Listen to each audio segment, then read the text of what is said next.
안녕하십니까. 키사 위치정보 클라우드 지원센터를 운영을 맡고 있는 인프라닉스의 내관문입니다. 네, 이번 교육은 클라우드 기반 개발 환경 설명으로 가상의 인프라 환경, 특히 파스타에 대한 이해와 활용을 돕고자 준비를 하였습니다. 소개해드릴 내용 목차입니다. 파트 1은 개발자를 위한 클라우드 인프라, 그리고 파트 2는 파스타 플랫폼 설명으로 진행하도록 하겠습니다. 자, 이제 파트 1 개발자를 위한 클라우드 인프라 진행하겠습니다.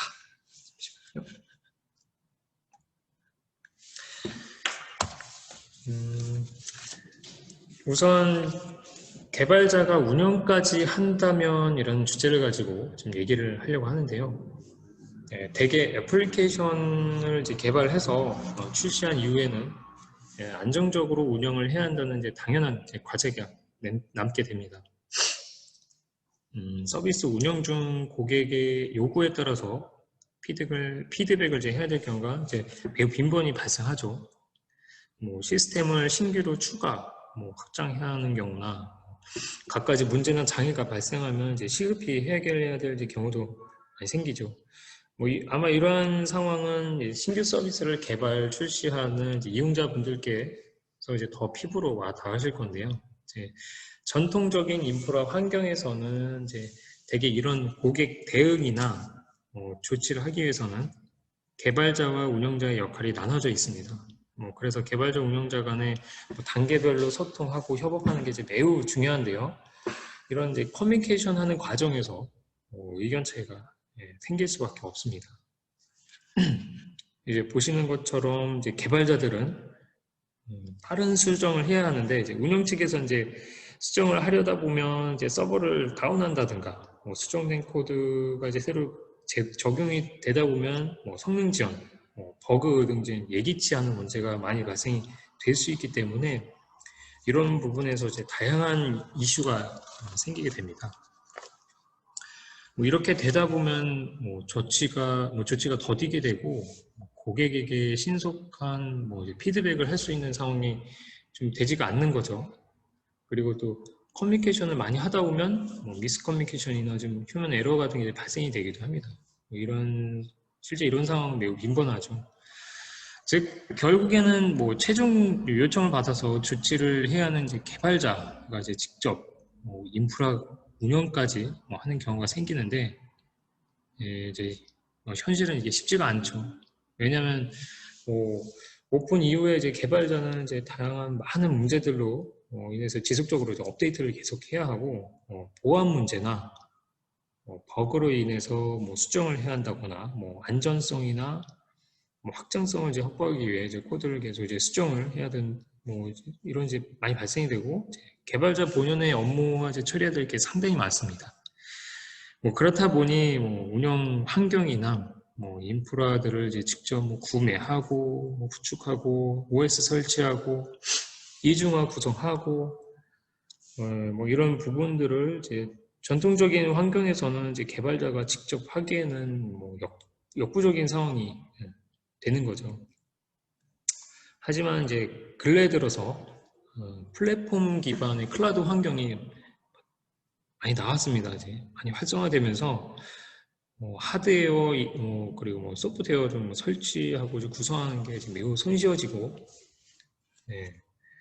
인프라나 플랫폼에 대한 운영 관리가 이제 자동화되면서 이런 부분들에 대한 고민을 크게 하지 않고 필요한 경우에 컨테이너를 통한 개발이나 배포를 바로 할 수 있기 때문에 전통적인 환경에 비해서 개발자의 입장에서는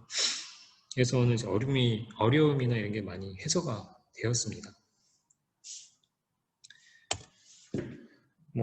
이렇듯 이제 개발자도 이제 인프라를 알아야 하는 환경의 대사가 되었습니다.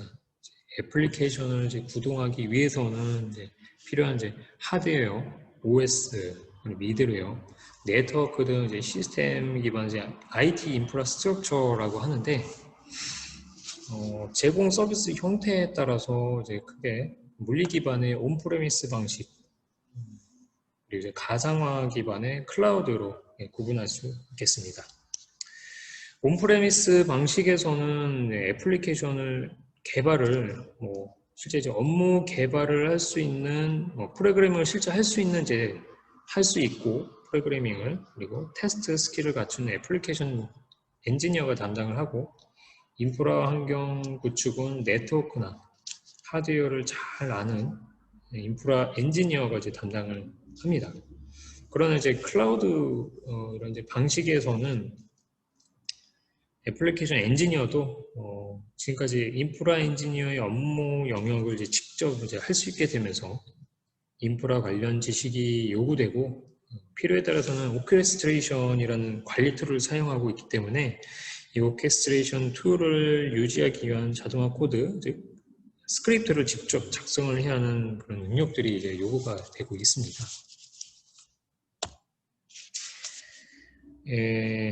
IT 인프라 주요 구성 요소로는 이미 익히 아시는 내용이긴 하지만은 이렇게 전력 공조, 보안 장비 같은 이제 설비, 그리고 서버, 스토리지 전원 장치 등 하드웨어, 그리고 유무선 라우터, 스위치, 방어벽 같은 제 네트워크 장비들이 있고 이런 하드웨어 네트워크를 제어하고 응용 프로그램들이 사용할 리소스나 프로세스를 관리하는 운영 체제가 있습니다. 그리고 특정 목적으로 이용될 수 있도록 기능을 제공하는 미드웨어가 있습니다.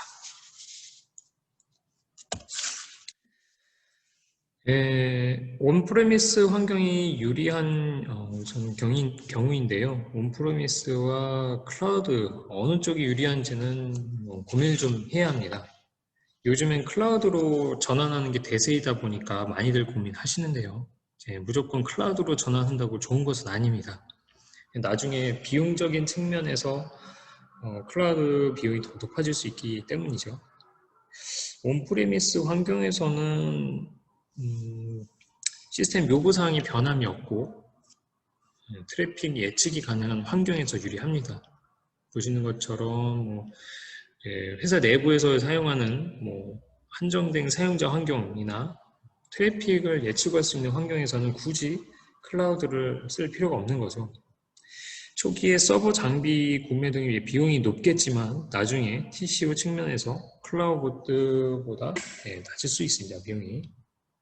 그러나 이제 이런 경우에 인프라 장비에 대한 이제 유지 보수나 부품 교체, 향후 노후화로 인한 이제 서버 교체까지도 지금 함께 고려를 해보셔야 될 겁니다.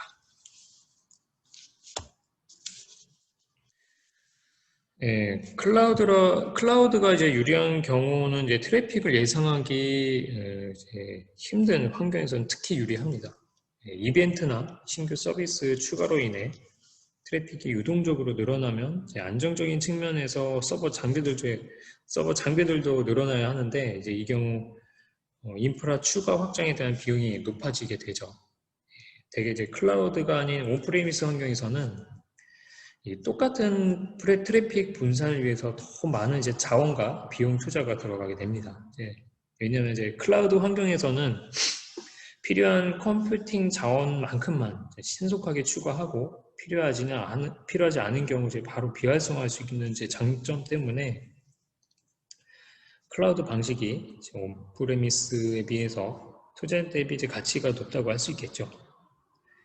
그리고 온프레미스 환경에서는 이제 추가로 필요한 서버 자원을 서버를 단기간에 트래픽 양에 따라서나 아니면 스펙이나 네트워크 대역을 가늠해서 적절하게 장비를 추가 증설하기가 이제 좀 어렵죠. 하지만 이제 클라우드 환경에서는 클릭 한 번으로 서버를 바로 이제 증설하거나 요구 환경에 따라서 스펙을 자유롭게 조절하고 더 이상 필요 없으면 비활성화 시키면 되기 때문에 클라우드 인프라 자원의 상황에 따라서 상당히 이제 효율적으로 탄력적으로 활용한 것이 큰 장점이 되겠습니다. 다음은 컨테이너 기술 등장 배경인데요.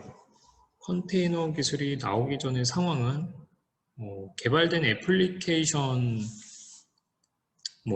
이 개발 환경이나 실행 환경 자체가 이제 제각각이다 보니까 이제 예기치 않은 각종 오류가 많이 발생합니다. 그래서 이제 이런 부분들이 이제 상당한 골칫거리가 되었는데 이를 계기로 이제 해결할 방법을 막 찾다 보니까 컨테이너 기술이 등장하게 됩니다. 하나의 컴퓨팅 환경에서 다른 컴퓨팅 환경으로 이동을 하더라도 안정적으로 실행할 수 있는 방법이 바로 이제 컨테이너 기술인 거죠. 즉 애플리케이션의 소스 코드와 이종의 환경상 구동에 필요한 실행 환경에 대한 이제 정의가 되어 있어서 어떤 컨테이너 환경에서도 애플리케이션이 이제 구동이 되는 구조인 거죠. 컨테이너는 이제 사전적 의미로는 이렇게 아시다시피 물체를 격리해 놓은 공간입니다. 저희가 실생활에서 보게 되는 그 화물 컨테이너와 같은 격리된 철제 공간을 생각하시면 되는데요. 클라우드 컴퓨팅 환경에서도 이제 비슷하다고 보시면 되겠습니다. 컨테이너는 격리된 고유 영역에서 애플리케이션을 실행하는 것을 의미하는데요. 애플리케이션의 이제 실행에 필요한 라이브러리, 바이너리, 기타 구성 파일들이 이제 이미지 단위로 빌드하여 패키지를 이제 배포를 합니다. 이렇게 실행에 필요한 모든 환경이 준비가 되어 있어서 어떤 환경에서도 애플리케이션을 오류 없이 동작시킬 수 있는 것이 가장 큰 특징이죠. 하단에 이제 이미지를 보시면 컨테이너는 가상 머신처럼 게스트 OS가 필요하지 않기 때문에 더 가벼운 것이 두 번째 특징이 되겠습니다. 일반적으로 컨테이너에는 OS가 포함이 되지 않기에 크기가 수십 메가에 불과하고 운영체제 부팅이 별도로 필요 없어서 서비스를 시작하는 시간도 매우 짧죠. 그리고 크기가 작기 때문에 컨테이너에 대한 복제 배포도 매우 용이한 성격이 있습니다. 또 애플리케이션을 실행할 때에도 물리 서버에서 애플리케이션 하나를 실행한 것과 마찬가지로 호스트 OS의 이제 운영체제 위에 애플리케이션의 실행 패키지인 이미지를 배포하기만 하면 됩니다. 이처럼 가상 머신 방식인 VM에 비해 컨테이너는 애플리케이션을 배포하는 과정이 매우 가볍기 때문에 하나의 서버에서 더 많은 애플리케이션을 구동시킬 수가 있는 거죠. 마지막으로 VM과 이제 컨테이너 방식의 차이를 이식성, 효율성, 신속성, 비용, 안전성 측면에서 비교를 하였습니다. 우선 눈여겨봐야 할 것은 이 이식성 부분인데요. VM이나 컨테이너 둘 다 이동 복제 생성 다 가능합니다. 같은 가상화 개념이기 때문에. 하지만 이제 VM 같은 경우에는 CSP, 즉 IS를 제공하는 KT나 네이버, AWS, 구글 등 이제 클라우드 환경을 이제 제공하는 벤더에 종속이 될 수밖에 없습니다. 예를 들어 이제 A라는 환경에서 만든 VM을 B라는 다른 이제 ES 환경에서는 바로 이용할 수가 없습니다. 마이그레이션 과정이 필요한 거죠. 하지만 이제 컨테이너는 이제 딱 필요한 실행 환경이 이런 컨테이너라는 형태로 존재하기 때문에 컨테이너를 실행할 수 있는 다양한 환경 어디로든 이제 전환해서 실행할 수 있는 이런 일관성이 유지가 되는 거죠. 이제 다른 특징들도 이제 한번 살펴보시기 바랍니다. 참고로 이제 이용자분들께서도 저희 키사 위시정보 클라우드 포털을 통해서 파스타 플랫폼 이용이 가능하십니다. 이제 직접 컨테이너를 생성하고 사용이 가능하시니까요. 이제 관련된 이제 문의는 포털 Q&A나 메일을 주시면 저희가 적극 대응하도록 하겠습니다. 이상으로 파트 1 개발자를 위한 클라우드 인프라 설명을 이제 마치도록 하겠습니다. 이어서 이제 파트 2인 파스타 플랫폼 설명 강의 영상을 좀 청취하여 주시길 바라겠습니다. 이상입니다. 감사합니다.